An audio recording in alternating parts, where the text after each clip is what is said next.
Subscribe करें और bell दबाएं ताकि कोई खबर रह न जाए।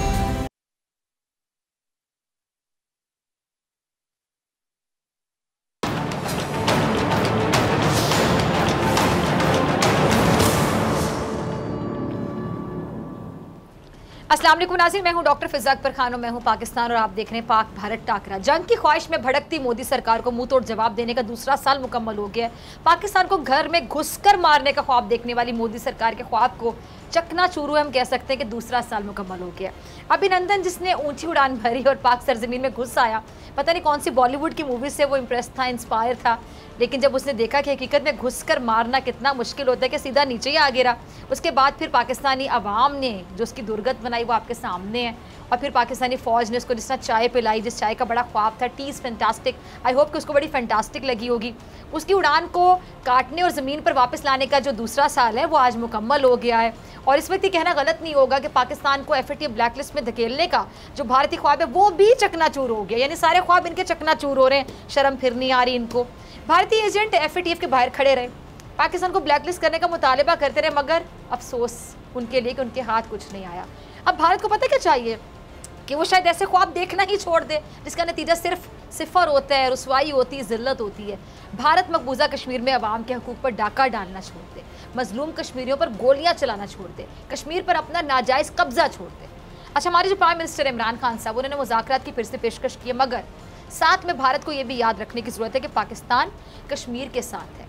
अच्छी खबर ये है कि भारत और पाकिस्तान दोनों ने जंगबंदी के मुआहदे की पासदारी का फैसला किया, इस पर अमरीकी काफ़ी खुश हैं।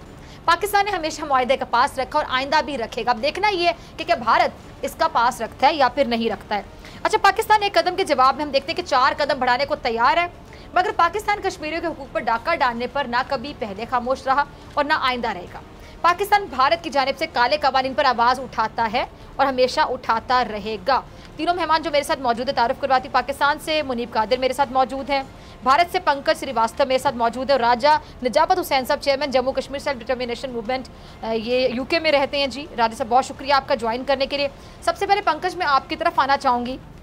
2 साल पहले अभिनंदन आया था, पता नहीं कौन से अजय देवगन से इंस्पायर होके, इम्प्रेस होके, लेकिन जब उसको पता चला कि घर में घुसकर मारा तो डायलॉग है, ये फिल्मों की हद तक चलेगा, बॉलीवुड की हद तक चलेगा, लेकिन पाकिस्तान में आया किस तरह तैयारा नीचे गिरा, पाकिस्तानी अवाम ने उसकी दुर्गत बनाई। फिर पाकिस्तानी फ़ौज का भला हो, वो दुआएं देता होगा पाकिस्तानी फ़ौज को कि उन्होंने फिर उसको अवाम से छुड़वाया जो कि बहुत जोश में थी, उसको बहुत मारने के लिए तैयार थी। फिर पाकिस्तानी फ़ौज ने अच्छे तरीके से उसको मेहमान उसकी नवाजी की और उसको चाय पिलाई।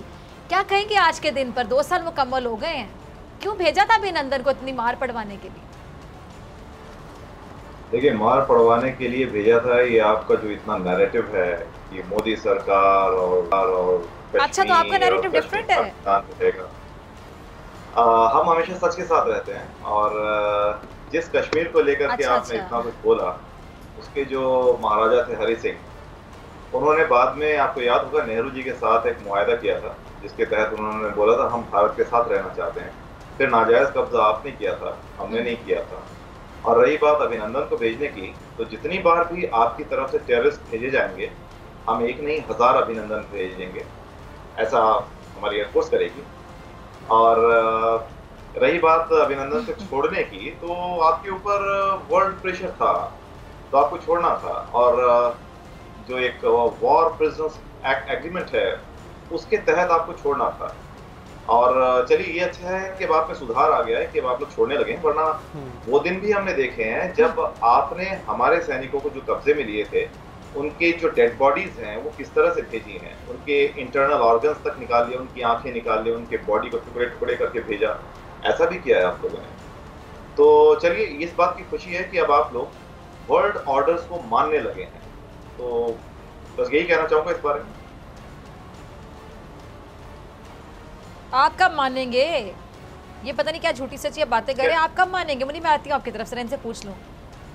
अच्छा मुनीब, आप कैसे देख रहे हैं, क्या कह रहे हैं ये? इन्होंने अपनी ही करतूतें पाकिस्तान के ऊपर लगा दी हैं। एक फिशरमैन था जो कि पकड़ा गया था, जिसको के भारतीयों ने उसको काबिज कर लिया था, और बेचारा जब बरामद हुआ तो उसके ऑर्गन्स ही मिसिंग थे और वो जिंदा भी नहीं था और उसको इस हालत में लौटाया था। तो ये भारतीय सरकार और ये भारतीय सेना की करनी है। ये पाकिस्तान पर प्रोजेक्ट करें without any evidence, without any shade of evidence, आप इस तरह से तोहमतें और आरोप लगा रहे हो। दूसरी बात अभिनंदन की, अच्छा अब इन्होंने कहा है कि पाकिस्तान के ऊपर जी वर्ल्ड प्रेशर था, ये था वो था। दरअसल मैं बता देता हूँ, आप कहना चाह रहे हैं कि जिनीवा कन्वेंशन था, थर्ड जिनीवा कन्वेंशन, वो प्रिजनर्स ऑफ वॉर के साथ डील करता है। तो आप ये मान रहे हैं एक तरह से, आपकी तो अपने नैरेटिव में कॉन्ट्रडिक्शन है कि आपने वॉर करने की कोशिश की थी और पाकिस्तान ने आपके उस अटैक को सक्सेसफुली रिपेल किया, उसको ख़त्म किया, क्योंकि प्रिजनर ऑफ वॉर की प्रोटेक्शन अभिनंदन पे सिर्फ तब लगती है अगर कोई वॉर लाइक सिचुएशन भी थी। तो फिर मोदी ये क्यों कह रहा था कि वॉर नहीं है उनकी तरफ से? वो ये क्यों कह रहा था कि वो ऊपर से अपने जेट वगैरह हेलीकॉप्टर उड़ा रहे ऐसे ही बस हम लोगों को अपनी तरफ से वार्न करने की कोशिश में?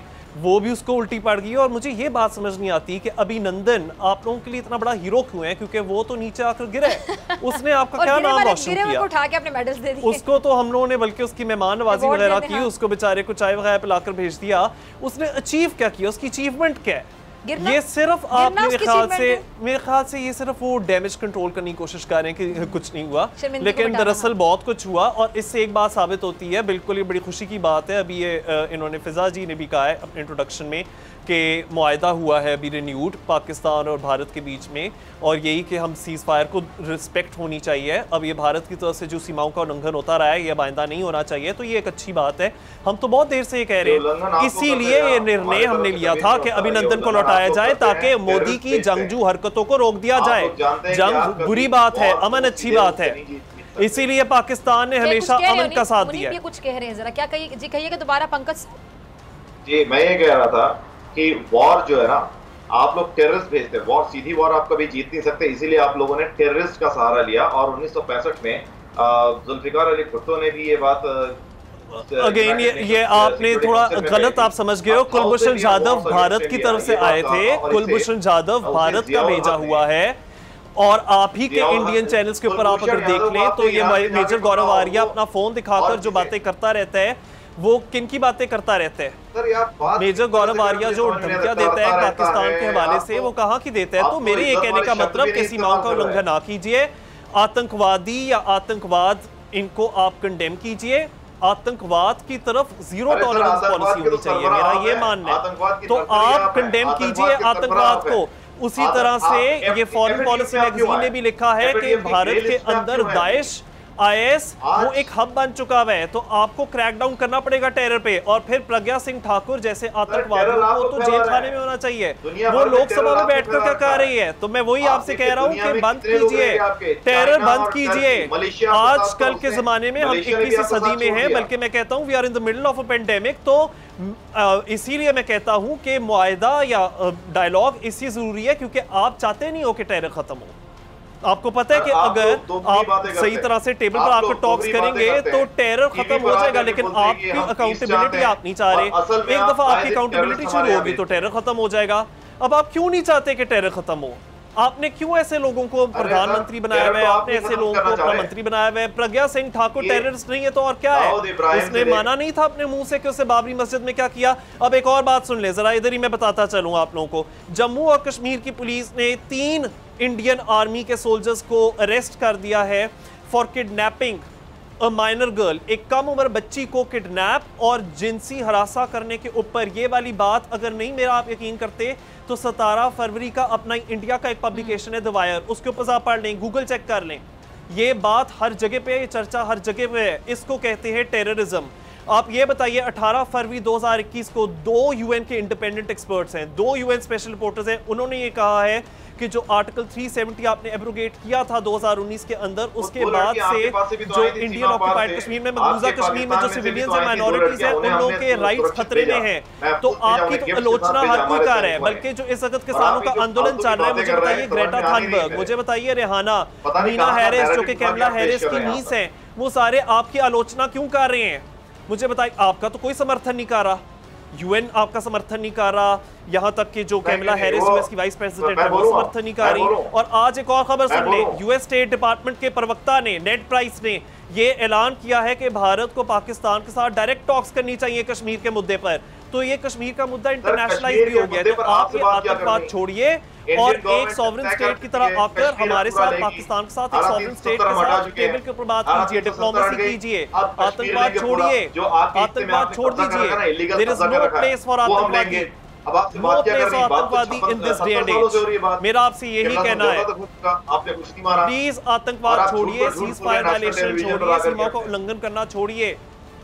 हमने बहुत पेशेंस शो किया, आपने तब भी आतंकवाद किया था 2 साल पहले, जब आपने बालाकोट में स्ट्राइक करने की कोशिश की, मुंह के बल गिरे, अभी लंदन को लौटा दिया। अब और कितना अम का पैगाम चाहते हैं? मैं तो कहता हूँ कि अम से काम लेना चाहिए, इसलिए तो मैंने शुभकामनाएं भेजी हैं कि चले ठीक है, मुआहदा हो गया, बट अब इसमें फॉलो अप भी होना चाहिए, अमल दरामद भी होना चाहिए।